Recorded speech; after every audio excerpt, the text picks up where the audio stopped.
22 de abril de 2026, estamos no 5º ano e no dia 58 desde o início da invasão em larga escala. Sejam bem-vindos ao relatório de situação. No relatório de hoje, vamos analisar muita coisa, vamos olhar para Tuapse e também para as consequências, vamos ver ataques ao longo de toda a linha de frente, em ambos os lados, e claro, também vamos analisar declarações muito estranhas do lado russo. Como sempre, não vou prometer demais, mas é claro que, mais uma vez, sim, como posso dizer, é muito absurdo o que vamos ouvir hoje. Tuapse ainda está em chamas e começa a revelar o que sobra após um ataque desses. Moradores locais relatam agora que o óleo derramado se espalhou por grande parte da região. As ruas estão pretas, as paredes das casas manchadas, os pátios completamente sujos. Até mesmo animais passam por ali e ficam cobertos de óleo. Isso já não tem mais nada a ver com um simples incêndio em uma área isolada. Parece que tudo está se espalhando para fora da instalação, por toda a cidade e principalmente entrando no cotidiano das pessoas do local e também no meio ambiente.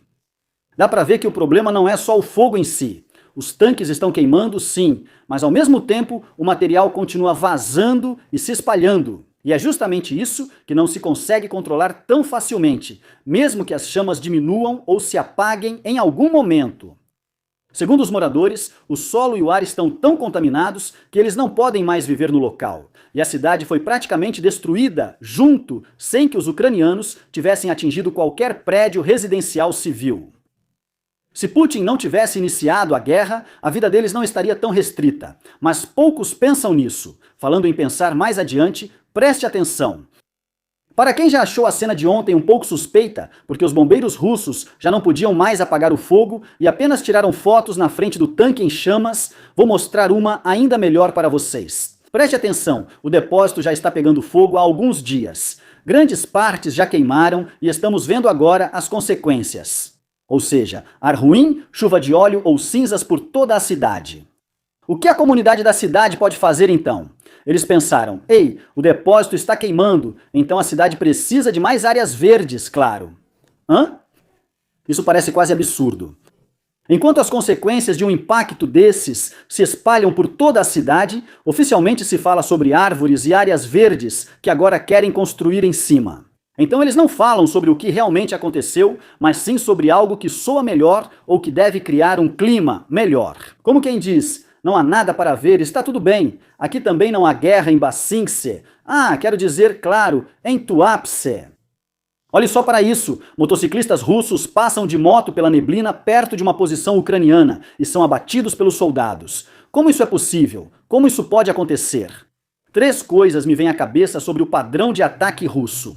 Primeiro, como quase sempre, não houve nenhum reconhecimento prévio de verdade. Eles simplesmente foram enviados para a área. Segundo, o inimigo foi subestimado novamente. Ou terceiro, eles sabiam que havia forças ucranianas lá, mas mesmo assim entraram, assim como acontece em quase todos os ataques. Na maioria das vezes é até uma mistura dessas 3 coisas. Basicamente, o reconhecimento russo desde o início da guerra não é realmente dos melhores e deve ser considerado mais como opcional do que como algo opcional antes de um ataque. O fato de eles agora também terem problemas de comunicação, é claro, torna as coisas ainda mais difíceis.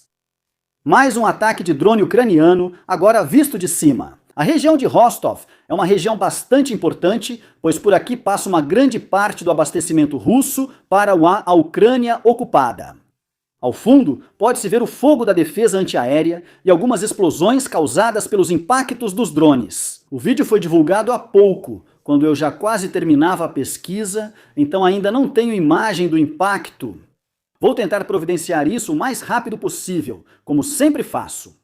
Combates de baixa a média intensidade continuam em Kupiansk e região. Entre os locais afetados estão trechos próximos a Petropavlovka, Korilivka, Novoossinov e Pichany, assim como diretamente no nordeste de Kupiansk. As forças russas também dependem de pequenos grupos de infantaria e avanços motorizados na região.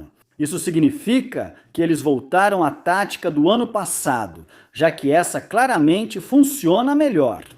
Porém, esses avanços são frequentemente interrompidos ou repelidos. Ao mesmo tempo, unidades ucranianas atacam posições russas específicas, incluindo trincheiras e edifícios, o que também foi confirmado por algumas gravações. Verificarei se posso enviar aqui pelas regras do YouTube. Se aparecerem, tudo certo, senão você verá depois no Telegram. O que chama a atenção nesse contexto, na verdade, não é tanto o movimento na linha de frente, mas sim o comportamento dentro das unidades russas. Há relatos de que as chamadas unidades de bloqueio, assim como no passado, já estão sendo usadas. Elas não atacam diretamente o inimigo, mas sim os próprios soldados em caso de retirada. Concretamente, isso significa que unidades russas estão posicionadas entre outras unidades russas, e essas unidades russas estão ali caso o avanço seja lento ou as ordens não sejam cumpridas como esperado. E os dois principais focos nesse caso são aqui no Nordeste e também aqui no Norte. Esses são os dois principais eixos de ataque onde ocorreram a maioria dos combates. Eu marquei isso aqui também, com esses dois alfinetes vermelhos neste ponto e com um alfinete vermelho aqui em cima. Na região de Umkalenk, ao redor da elevação 207, continuam ocorrendo combates de baixa intensidade entre unidades do Terceiro Exército Russo, especificamente a 6ª, 80ª, 8ª e 100ª, 23ª. Brigada de Fuzileiros Motorizados e Forças Ucranianas do 11º Corpo do Grupo Tático Solidar.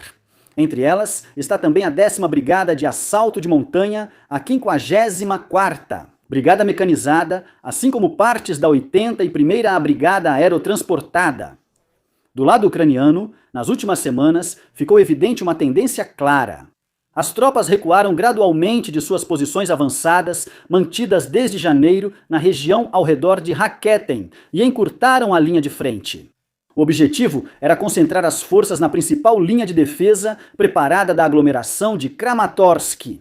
Ela segue ao longo de uma vala antitanque, a oeste da elevação 207 e na margem oeste de Kalenk. Então, basicamente, está desenhado aqui de forma estilizada.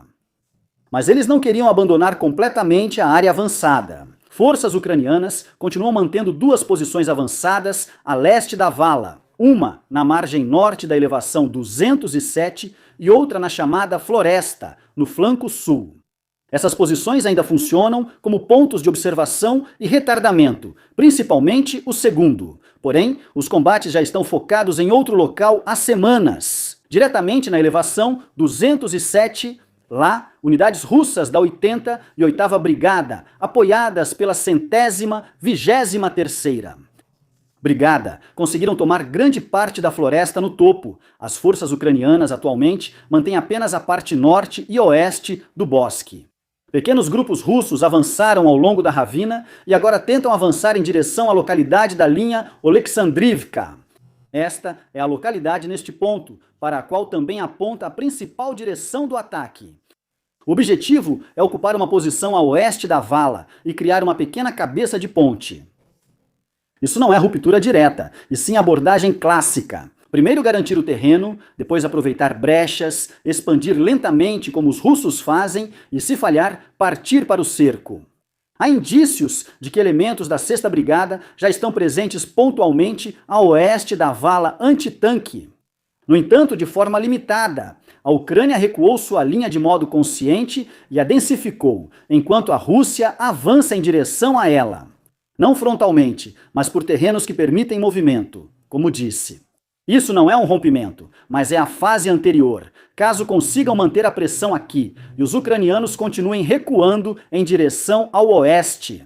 Na noite do dia 22, em abril, o pátio de manobras de Zaporizhia Liwy foi alvo de um ataque russo com drones. Segundo Oleksiy Kuleba, o ataque atingiu a infraestrutura da estação ferroviária e instalações adjacentes. O assistente de um maquinista foi mortalmente ferido. O próprio maquinista foi levado ao hospital ferido. Foram atingidos pontos de carregamento, armazéns, partes da ferrovia e instalações de operadores portuários. Portanto, esse não foi um alvo isolado, mas sim pontos-chave diretamente relevantes para transporte e logística, e por isso também são um dos alvos da Rússia nesta guerra. O blogueiro ucraniano Mikhail Svinchuk descreve de forma bastante aberta como combatentes estrangeiros são recrutados para a guerra. Aliás, ele também é o responsável pelo Rebar. A guerra envolve cidadãos de países africanos. Eles recebem ofertas. E prestem atenção, porque é exatamente isso que eu já dizia há 2 ou 3 anos nos meus relatórios de situação. Eles recebem promessa de empregos bem pagos na Rússia, com vistos rápidos. Ao chegar em Moscou, os passaportes são aparentemente retidos. E poucos dias depois, de repente, dizem que não há mais trabalho e que o visto é inválido.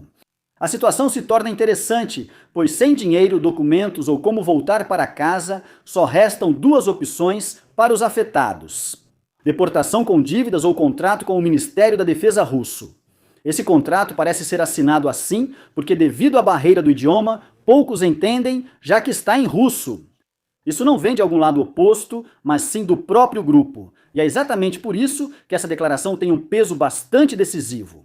Preciso dizer que, há 2 ou 3 anos, como mencionei antes, relatei várias vezes no boletim que é assim que cidadãos africanos são incorporados ao exército russo. E agora recebi a confirmação de um blogueiro muito próximo ao Kremlin, que descreve o procedimento quase exatamente dessa forma. Entre Zaporizhia e Orishiv. Esta é a estrada aqui. Vou desenhá-la rapidamente. Ela vai daqui de Zaporizhia até aqui embaixo, em direção a Orishiv. E essa estrada agora fica muito interessante, porque nessa estrada aumentam os ataques de drones russos à logística ucraniana. O objetivo é simples: interromper o reabastecimento. Veículos nesse trajeto são identificados e atacados por drones russos. O que chama a atenção é que nesses trechos não há redes antidrones instaladas ou não de forma ampla, tornando a rota vulnerável. Sem proteção por cima, estradas como essa ficam vulneráveis a ataques, especialmente devido aos drones. Ainda assim, a rota pode ser usada, mas ela se torna muito mais arriscada de ser utilizada assim que entra no foco. É claro que é preciso dizer que os primeiros, ou melhor, os atuais túneis de proteção contra drones foram construídos nos locais de combate mais intensos ou ao longo de novas linhas de defesa. Os russos avançaram alguns quilômetros nos últimos meses, mas de forma limitada, só na margem do reservatório. Era esperado que aqui a prioridade para redes de proteção contra drones não fosse alta, mas agora é possível ver o impacto disso, principalmente porque ela chega a passar, em parte, por dentro de uma nova linha de defesa ucraniana. Após meses de idas e vindas, Viktor Orbán desistiu do bloqueio. Com isso, está liberado o caminho para um pacote de apoio da União Europeia no valor de, prepare-se, 90 bilhões de euros para a Ucrânia. Mas é um empréstimo, antes que os comentários se encham novamente com a história de dinheiro supostamente doado. E mesmo que fosse doado, não seria dado de graça, porque também serve para a nossa segurança. Os estados não doam dinheiro. É sempre um pouco triste que ainda seja preciso deixar isso claro para tantas pessoas. Os estados não doam dinheiro. Os estados esperam, com esse que eu vou chamar simplesmente de investimento, obter alguma vantagem num futuro próximo. E isso só para constar. Simultaneamente, um novo pacote de sanções contra a Rússia foi lançado. Isso não ocorreu de forma totalmente voluntária, pois houve um acordo nos bastidores. A Ucrânia permitiu novamente o funcionamento do oleoduto Druzhba, ou seja, exatamente o duto pelo qual o petróleo russo chega à Hungria e à Eslováquia. Só depois disso, ele retirou seu veto. Isso significa, em termos claros, o petróleo volta a fluir, o bloqueio acabou, o dinheiro será liberado. Isso deixa um gosto bastante amargo, porque é justamente por meio dessas exportações que a Rússia continua financiando sua guerra. Ou seja, foi garantido que a Rússia possa continuar financiando a guerra. Em troca, a Hungria recebe petróleo. A União Europeia pode aprovar um pacote de apoio à Ucrânia e, simultaneamente, impor outro pacote de sanções. O pacote de ajuda é abrangente. Uma grande parte, cerca de 60 bilhões, ou seja, 2/3, está destinada a fins militares. O restante vai naturalmente para despesas do governo, para que a Ucrânia continue sendo capaz de agir. Porque a guerra, é claro, não se resume apenas aos gastos na linha de frente. Além disso, chegam novas sanções, menos receitas de petróleo e gás, mais bancos fora do sistema internacional de pagamentos e mais restrições. Agradeço a todos os assinantes. Agradecimentos aos membros do canal sob Algecru, especialmente ao Tenente-Coronel Henneck, Cilia Dittich e Ferdinand Mayerhofer. Inscreva-se, curta, comente e até o próximo boletim.